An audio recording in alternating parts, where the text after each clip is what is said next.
Olá, pessoal! Hoje nós vamos falar de uma pessoa que eu gosto muito. O que foi? De mim? Não, de mim não. Não.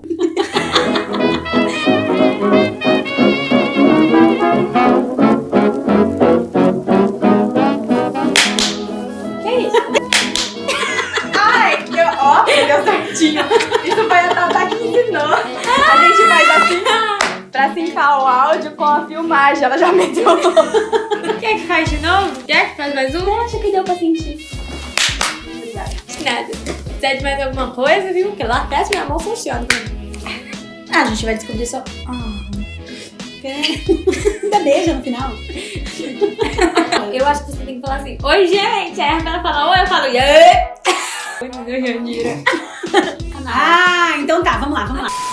Olá, pessoal! Hoje nós estamos aqui com as Oi! Marcinhas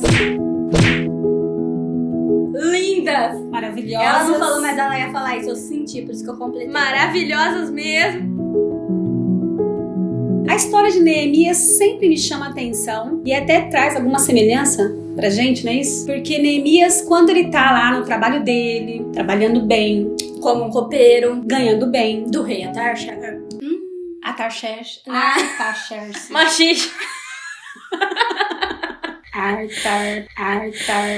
Artaxerxes. Artaxerxes. Fala rei só. Ô, copeiro, rei. Neemias sempre chamou a minha atenção porque ele era uma pessoa já assim, estabilizada. Tinha o seu salário, era uma pessoa com um emprego de uma grande responsabilidade. E ele tava lá com a sua fama de um bom copeiro. Ele não era um garçom e ele não era um mordomo. Ele era o copeiro. O copeiro ele era responsável. Sabe qual era a função do copeiro? Experimentar a comida do rei, o vinho do rei.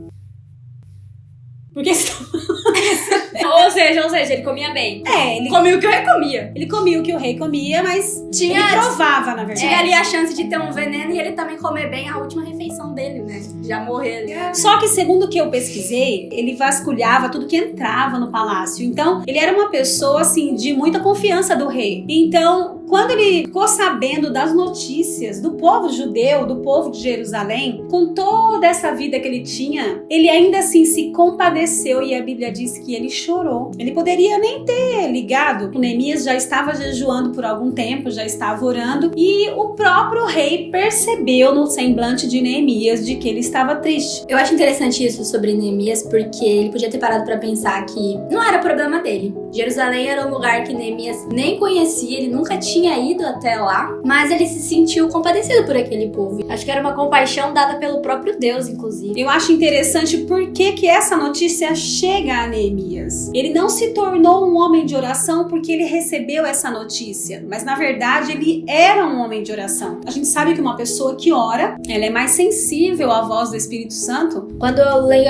a história de Neemias, me lembra muito sobre Esther, porque Esther viu que o povo dela estava passando, né, como Neemias viu, e Esther se compadeceu com aquilo, e Neemias também. Nós lemos no livro de Esther aquele versículo que o tio dela diz pra ela: quem sabe não foi para um momento como esse que você foi colocado nessa posição. Então, quem sabe não foi para um momento como esse que Neemias foi colocado naquela posição. Eu penso que sim também. Além dele ser um homem de oração, ele também era um homem de posição. Então, quando ele saiu do castelo pra ir ajudar o povo, ele já saiu com cartas, os recursos, por causa da posição dele. Se ele não conhecesse o rei, talvez não seria dessa forma. Nestes dois textos, fazendo um paralelo, Esther e Neemias tinham uma posição, mas essa posição, tanto financeira, social, não impediu que eles obedecessem a Deus. E poderia impedir, né? Porque ele poderia pensar, tipo, eu não quero ser mal visto pelo rei, de demonstrar minha tristeza, assim como Esther poderia pensar, eu não quero ser mal vista pelo rei, por querer interceder pelo meu povo, eu vou ficar por aqui mesmo, Deus vai levantar outra pessoa, mas não, eles pensaram, foi pra um momento como esse e vou tomar posição. Eles sentiram a dor do povo, mesmo eles não estando no meio do povo. É interessante que quando a gente vê uma pessoa passando por problema e a gente não se compadece, talvez a gente esteja com mais problema do que essa pessoa. Porque isso precisa doer em nós. Isso precisa fazer com que a gente se locomova, que a gente saia do nosso comodismo e tente fazer alguma coisa. Ah, mas eu já estou orando, mas a gente tem que tomar muito cuidado com essa palavra, eu já estou orando, porque a Bíblia diz que fé sem obras é morta. Então eu preciso fazer algo. O que é que eu posso fazer? A gente não trabalha pra reis, mas no que a gente pode fazer pra ajudar uma pessoa, mesmo que a gente ache que é pequeno, às vezes não é pequeno, às vezes vai valer muito pra pessoa. Na verdade, a gente trabalha pro rei. É isso que eu ia falar agora. E na verdade, a gente não é a esposa do rei. Claro, a gente é a noiva de Cristo, sim, mas a gente não é o copeiro do rei, nós somos filhos. Olha, um cargo mais importante. O que é mais direto do que um filho do rei? Muito mais direta com o rei pra interceder. Porque é o pai. Povo, né? E quando a gente entra na presença do rei, a gente não corre o risco de ser morto. Muito pelo contrário. Não, porque esse rei até gosta. Ele até gosta que a gente entra na presença Ele até dele. fala, cara, tô com saudade. Então, o nosso recado pra você hoje, se mexa mesmo. Quando você ver algo acontecendo, ainda que você não conheça essa pessoa, talvez essa notícia chegou até a sua casa, chegou até o seu conhecimento, para que você faça algo. E se isso não te comove, se isso não te deixa preocupado, ore por você. O nosso Deus, ele nos ensina que nós devemos nos compadecermos das pessoas que estão passando por algum tipo de privação, por algum tipo de humilhação. Não ter medo de perder a nossa posição, o nosso status, ou até falando mais diretamente, não ter medo de perder a nossa posição econômica, a nossa situação financeira, porque se isso chegou até nós, quem sabe não foi pra um momento como esse, pra que nós pudéssemos ser o Neemias da vez. Às vezes também a gente pensa que a gente é pequeno demais. Às vezes a gente tá no oposto da história, como se a gente não estivesse trabalhando pro rei como Neemias, mas sim como se a gente estivesse no meio do povo que tá precisando de ajuda e a gente se sente pequeno demais. Mas o que abre o cadeado de um baú enorme? É uma chavinha desse tamanhozinho. Então você pode ser a pessoa que vai destravar a vida de alguém. Nem tava no script! Nem tem script!